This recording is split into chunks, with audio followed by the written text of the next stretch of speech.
7 अप्रैल 2025 दिन सोमवार। ये वो दिन है जब ट्रंप के टैरिफ वॉर के बाद से मार्केट में तबाही मच गई। क्या भारत, क्या चीन और क्या जापान, दुनिया के सारे बाजारों में सुनामी आ गई और कई सारे शेयर सीधे नीचे गिर पड़े। ऐसे कई सारे सवाल हैं जो आपके और हमारे मन में इन सारी चीज़ों को देखते हुए आते हैं। इस वीडियो में हम टैरिफ के इर्द गिर्द घूम रहे 3 इंपॉर्टेंट सवालों के बारे में बात करेंगे जो आपके और हमारे लिए जानना बहुत जरूरी है। सबसे पहला सवाल है, बाजार में सुधार यानी कि मार्केट करेक्शंस क्या है? चीन के प्रतिशोधी टैरिफ ने S&P 500 को कैसे हिला दिया और अब आगे क्या होगा? इसके बाद दूसरा सवाल है, क्या ट्रंप के टैरिफ से नौकरियां जाएंगी और विश्व भर में मंदी आ जाएगी? इसके बाद आखिरी और सबसे इंपॉर्टेंट सवाल है, अमेरिका ने रेसिप्रोकल टैरिफ की गिनती कैसे करी और प्रत्येक देश के लिए ये दरें कैसे निर्धारित की गई? अब अगर आप भी इन सारे सवालों के जवाब जानना चाहते हैं तो वीडियो को लास्ट तक देखें। नमस्कार, मेरा नाम है आयुषी और आप देख रहे हैं जनसत्ता। सबसे पहले बात कर लेते हैं बाजार में सुधार यानी कि मार्केट करेक्शंस के बारे में।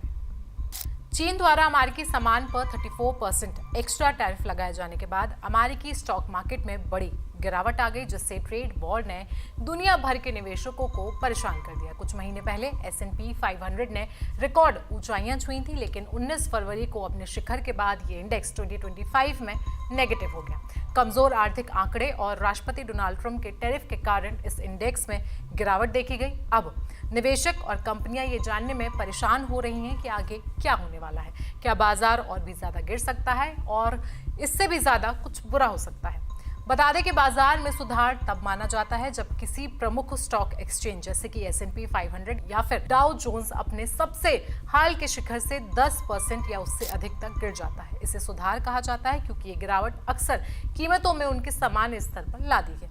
कोई भी ये नहीं कह सकता है कि क्या ये सुधार वापस पलट जाएंगे या फिर एक बड़े गिरावट में बदल जाएंगे। अकॉर्डिंग टू न्यूयॉर्क टाइम्स, 10% की गिरावट को सुधार माना जाता है क्योंकि ये निवेशकों को बताता है कि बाजार के बारे में उनकी सोच कितनी ज्यादा नकारात्मक होती जा रही है। सुधार तब होते हैं जब निवेशक स्टॉक एक्सचेंज खरीदने के बजाय बेचने की कोशिश करते हैं। कभी कभी कमजोर अर्थव्यवस्था, मंदी का डर या फिर महसूस करना कि बाजार में कीमतें बहुत अधिक हो गई हैं निवेशकों को बाहर खींच लेता है। इसके अलावा युद्ध, तेल संकट जैसी घटनाएं भी बाजार में गिरावट का कारण बन सकती हैं। आमतौर पर भालू बाजार यानी कि बियर मार्केट तब होते हैं जब बाजार अपने सबसे हाल के शिखर से 20% से ज्यादा गिर जाता है। ये सुधार उसकी तुलना में ज्यादा लंबे समय तक रहते हैं और बाजार को अधिक नुकसान पहुंचाते हैं। हाल ही में डाइचे बैंक की रिपोर्ट के अनुसार अमेरिकी स्टॉक मार्केट में 1928 से अब तक 60 बार करेक्शंस हुए। इन सुधारों में कुछ मंदी से जुड़े थे जबकि कुछ बिना मंदी के हुए। इनमें से 17 सुधार बियर मार्केट में बदल गए, जबकि जहां S&P 500 20% या उससे ज्यादा गिरा था, जबकि ज्यादातर सुधार यानी कि 10 से 20% के बीच ही गिरे थे। ट्रंप के 70 दिन के कार्यकाल के बाद आर्थिक और बाजार की स्थिति बहुत सकारात्मक नहीं दिखी। अमेरिकी अर्थव्यवस्था एक मुश्किल स्थिति में है और उपभोक्ताओं का विश्वास बहुत ज्यादा कम हो गया, जिसकी वजह से अमेरिका में मुद्रास्फीति यानी कि इन्फ्लेशन को लेकर भी चिंता जताई जाने लगी। अगर ट्रंप टैरिफ को लेकर अपना फैसला वापस नहीं लेते हैं तो बाजार में मंदी बढ़ने की और भी ज्यादा आसार है। देखा जाए तो अमेरिकी इन्फ्लेशन 2.8% तक पहुंच गया है, जो फेडरल रिजर्व के 2% लक्ष्य से ज्यादा है। यह इन्फ्लेशन ये तय करेगा कि फेड ब्याज दरें घटेंगी या फिर नहीं, जो उधारकर्ताओं को प्रभावित करेगा और बाजार में लिक्विडिटी को भी बदल सकता है।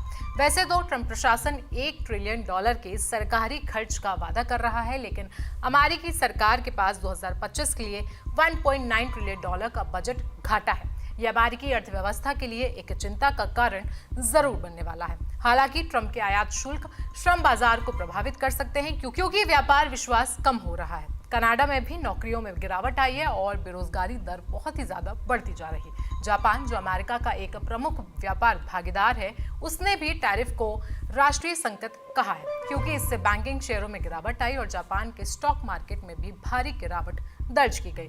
यूरोपीय संघ भी ट्रंप के टैरिफ के बारे में विभाजित है। कुछ देशों ने पलटवार करने का इरादा दिखाया है, जबकि फ्रांस ने अमेरिकी निवेशक को रोकने का आह्वान किया है।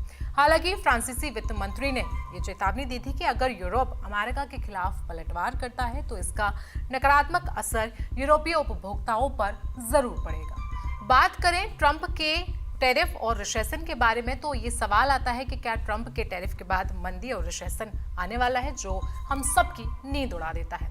सस्पेंस अब खत्म हो चुका है, लेकिन अनिश्चितता बनी हुई है। 2 अप्रैल को डोनाल्ड ट्रंप ने लिबरेशन डे मनाते हुए व्यापार साझेदारों पर ट्रंप टैरिफ लगाने का ऐलान किया था, जिससे एक वैश्विक व्यापार युद्ध की शुरुआत हुई। उन्होंने सभी देशों पर 10% टैरिफ और 60 देशों के खिलाफ एक्स्ट्रा टैक्स लगाने की घोषणा की, क्योंकि उनका कहना था कि ये देश अमेरिका से धोखा कर रहे हैं। ट्रंप ने इसे अमेरिकी इतिहास का बहुत ही इंपॉर्टेंट दिन बताया और कहा कि अमेरिका को अब समृद्ध होना चाहिए।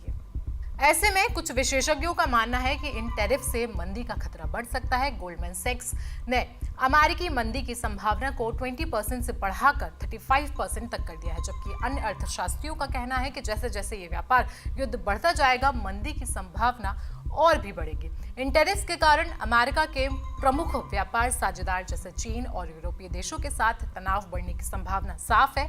चीन ने इन टैरिफ्स को हटाने की मांग की और पलटवार की भी धमकी दी है। वहीं यूरोपीय संघ ने भी चेतावनी दी है कि ये टैरिफ्स वैश्विक अर्थव्यवस्था को नुकसान पहुंचा सकते हैं। वहीं अगर ब्रिटेन और कनाडा जैसे देशों को भी इन टैरिफ से नुकसान हो सकता है, खासकर उनके सामान की मांग में कमी आने से। कनाडा में खाद्य पदार्थों की कीमत बढ़ सकती है और कई लोग अपनी नौकरियों को खो सकते हैं। अर्थशास्त्रियों का यह मानना है कि ट्रंप के टैरिफ वैश्विक मुक्त व्यापार व्यवस्था को नष्ट कर सकते हैं, जो द्वितीय विश्व युद्ध के बाद से अमेरिका ने स्थापित की थी। नए टैरिफ्स के तहत अमेरिका का आयात शुल्क 22% तक बढ़ सकता है, जो कि बहुत ज्यादा है, और इससे पूरी वैश्विक अर्थव्यवस्था पर असर पड़ेगा, जिससे माना जा सकता है कि टैरिफ के कारण बाजार में मंदी जरूर आने वाली है। रिसेशन और मार्केट करेक्शन की बात करें रेसिप्रोकल टैरिफ की काउंटिंग की, तो आइए आपको बताते हैं कि रेसिप्रोकल टैरिफ की गिनती कैसे होती है।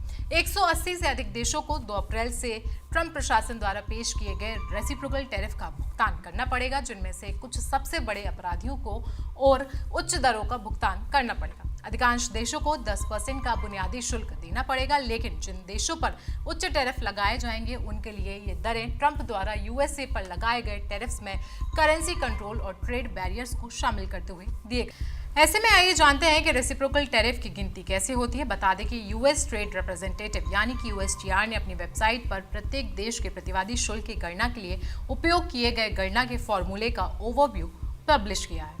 इस फॉर्मूले के हिसाब से किसी देश के साथ अमेरिकी व्यापार घाटे को लें, उस देश के किए गए कुल वस्तु आयात यानी कि टोटल मर्चेंडाइज इंपोर्ट से डिवाइड करें और फिर उस नंबर को उससे डिवाइड कर दें, जिससे कि आपका रेसिप्रोकल टैरिफ आपके सामने होगा। व्यापार घाटा तब होता है जब कोई अन्य देश से अधिक मटीरियलिस्टिक उत्पाद खरीदता है, लेकिन उन्हें उससे कम मात्रा में एक्सपोर्ट करता है। फॉर एग्जाम्पल 2024 में यूएस ने चीन से $143.5 बिलियन का माल निर्यात किया था और चीन ने $438.9 बिलियन का माल आयात किया। गणना के बाद उसके आयात शुल्क दर में 67.3% का परिवर्तन होगा और उसकी लिस्टेड प्राइस ट्रंप द्वारा पकड़े गए चार्ट में 67% था।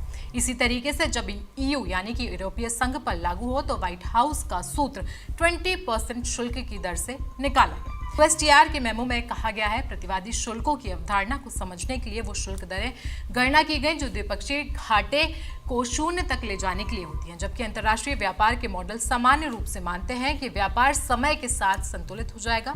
यूएस पिछले 5 दशकों से निरंतर चालू खाता घाटे का सामना कर रहा है, जो ये दर्शाता है कि अधिकांश व्यापार मॉडलों का मूल सिद्धांत गलत है। कई प्रमुख अमेरिकी व्यापार साझेदारों को ट्रंप के प्रतिवादी शुल्कों का भारी असर करना पड़ा है। चीन पर 34% का शुल्क लगाया गया, तो जो पहले से मौजूद 20% शुल्क से अतिरिक्त है, जबकि यूरोपीय संघ पर 20% शुल्क लगाया गया। चीन और यूरोपीय संघ ने 2024 में यूएस के कुल आयात का लगभग 1/4 हिस्सा बनाया और वे अमेरिका के सबसे बड़े 3 आपूर्ति देशों में शामिल हैं, जिनमें मैक्सिको भी है।